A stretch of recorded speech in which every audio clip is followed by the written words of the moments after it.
delas não consegue se enquadrar na igreja. Por quê? Porque eles não têm relacionamento com as pessoas.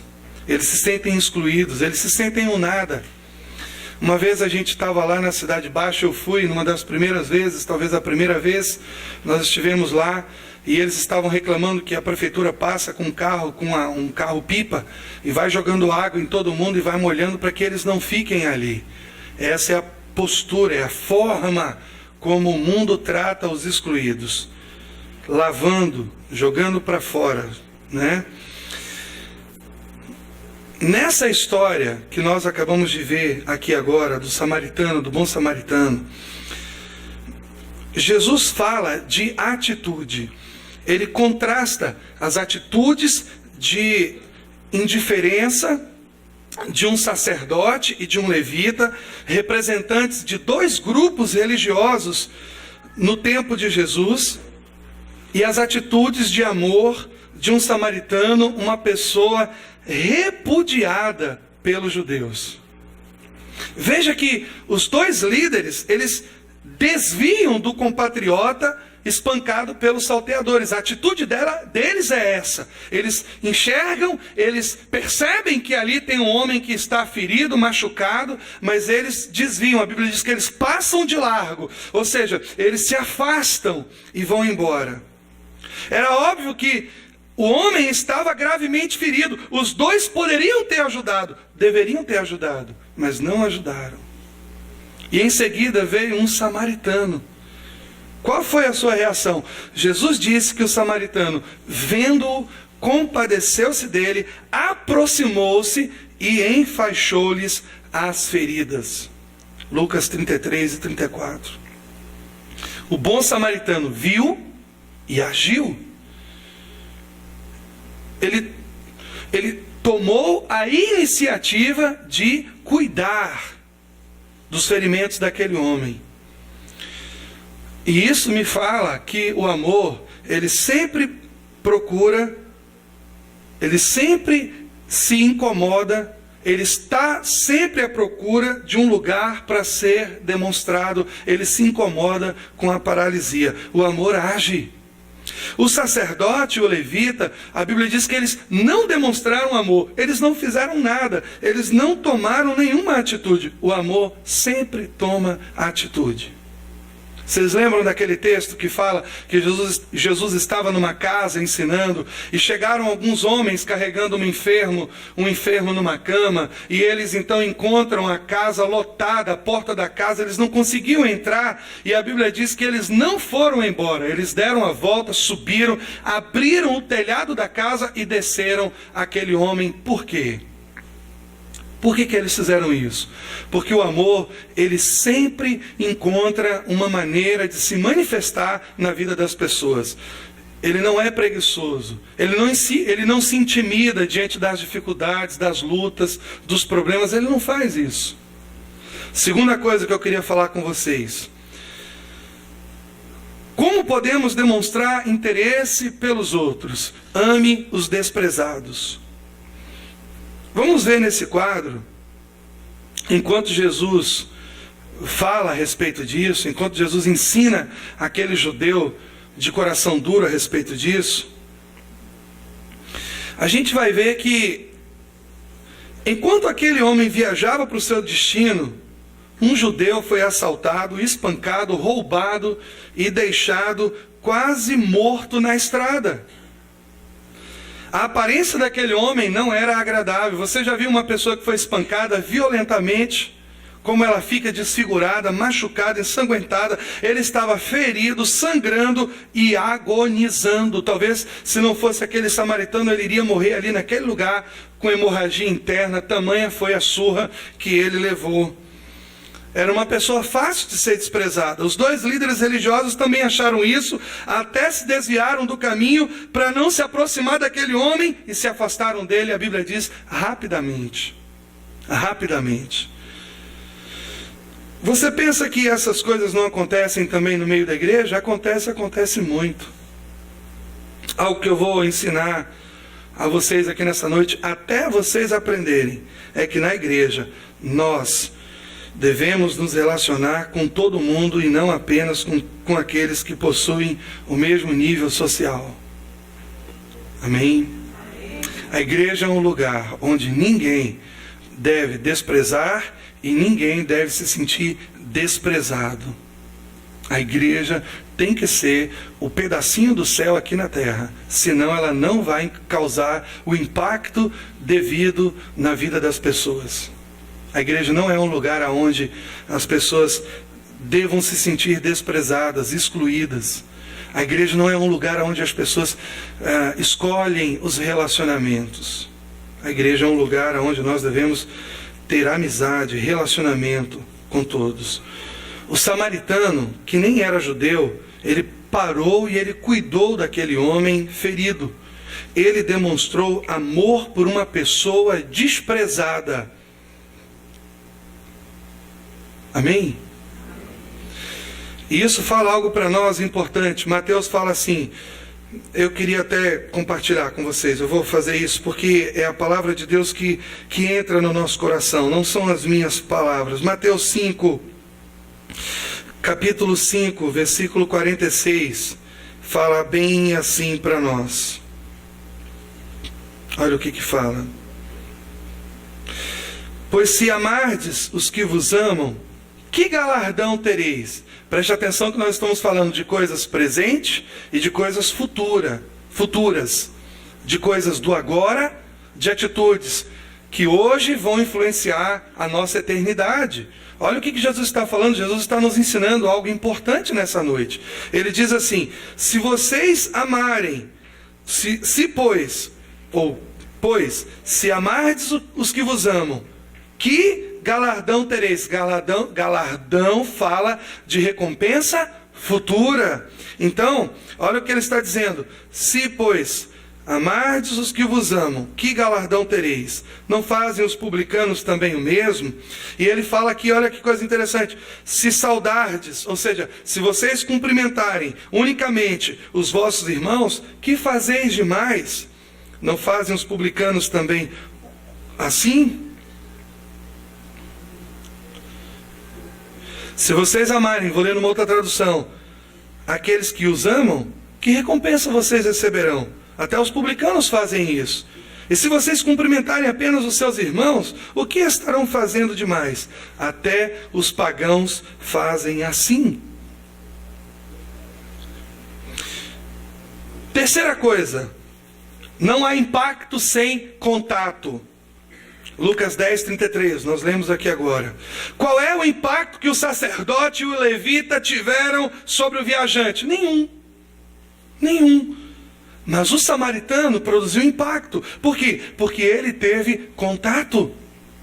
O samaritano aproximou-se do homem e cuidou dos seus ferimentos. Será que nós estamos ocupados demais cuidando de nós mesmos nesses últimos dias? Será que estamos diariamente ou não estamos diariamente agindo como o sacerdote e o levita, passando pelo outro lado da rua e ignorando as oportunidades que Deus está nos dando para curar as pessoas feridas?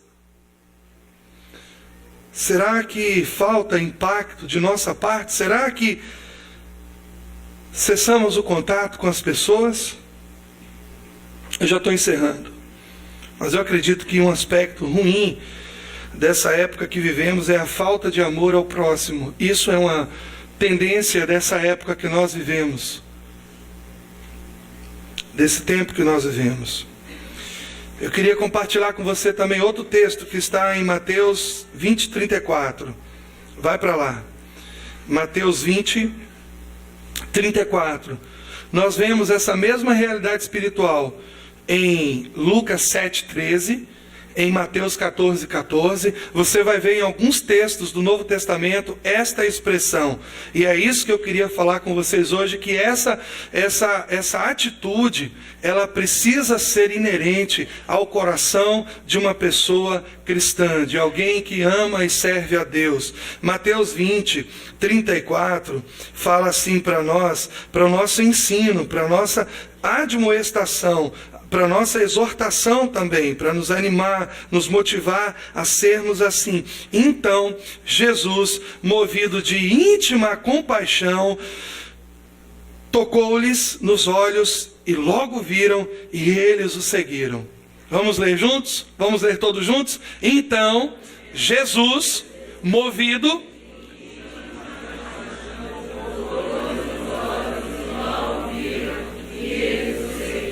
Aleluia, aleluia.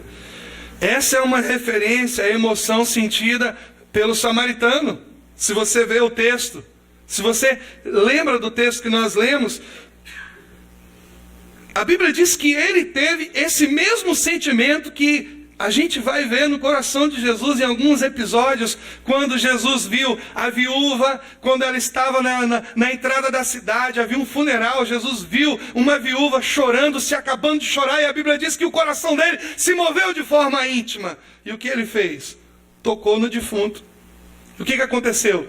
Buf, o homem reviveu. Nós vamos ver Jesus olhando para uma multidão de enfermos. E a Bíblia diz que ele se move de íntima compaixão, e a Bíblia diz que ele cura todos os enfermos. Você já se sentiu angustiado diante de uma necessidade de uma outra pessoa? Você já perdeu a noite por causa de um problema de uma outra pessoa? Você já ficou angustiado e não conseguiu aquela coisa, aquele sentimento, aqueles pensamentos, e você começou a lutar com a sua mente na tentativa de buscar uma solução, e enquanto você não viu aquela solução na sua mente, essa angústia não cessou no seu coração? Se você sabe o que é isso, então você sabe como o samaritano se sentiu diante do judeu ferido. A Bíblia diz que o seu coração se moveu e ele tomou uma atitude. Ele cuidou daquele homem. Isso é ser igreja. Por isso ser igreja exige um coração quebrantado.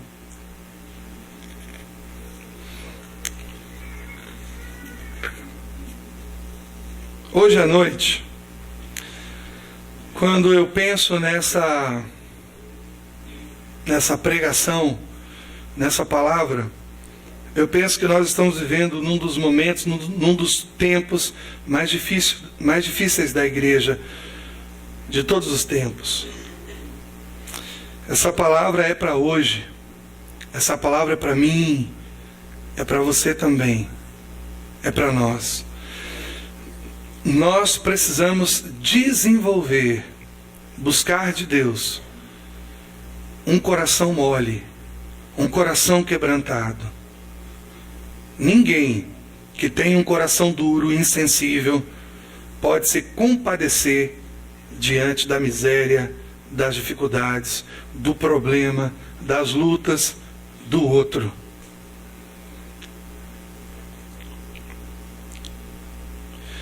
Nós temos poder, queridos. Nós temos unção. Como igreja, nós podemos ser auxílio, ajuda. Nós precisamos e podemos expressar diariamente cuidado, aqui e lá fora. Ser-me-eis minhas testemunhas. Essa expressão não sai da minha mente. Ser-me-eis minhas testemunhas. Como? Como? Amando as pessoas, tocando nas pessoas, cuidando das pessoas.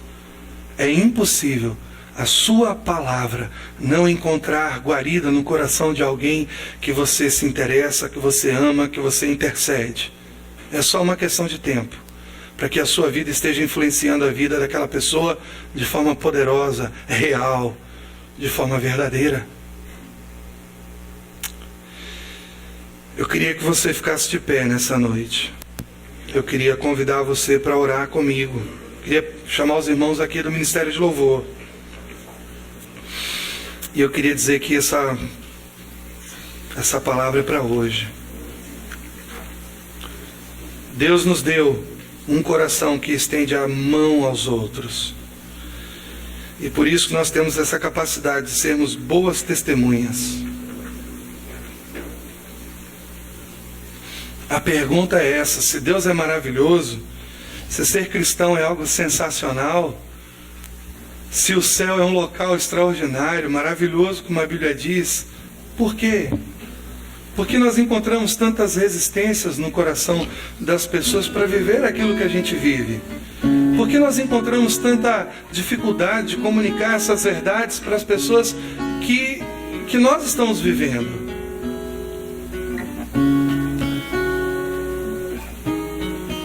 No início desse texto de Atos, eu vou colocar para vocês de novo. Atos capítulo 1, versículo 8. Diz assim: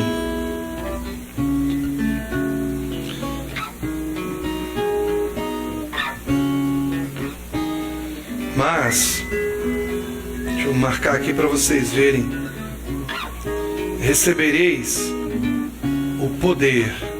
Essa expressão aqui, virtude, Jesus estava dizendo na verdade o seguinte: vocês vão ser capacitados.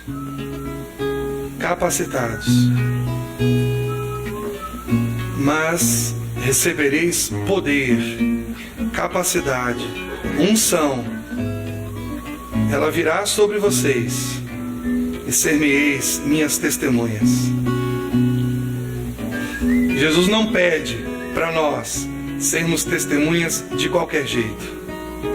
Nós precisamos ser testemunhas debaixo de um poder, de uma unção e de uma vida poderosa.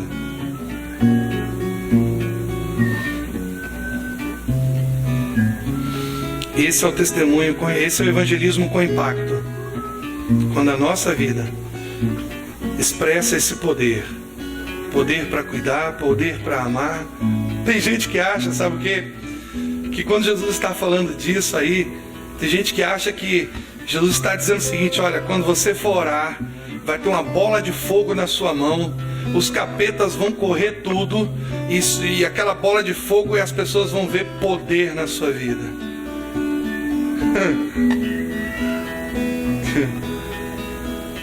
Será que é assim?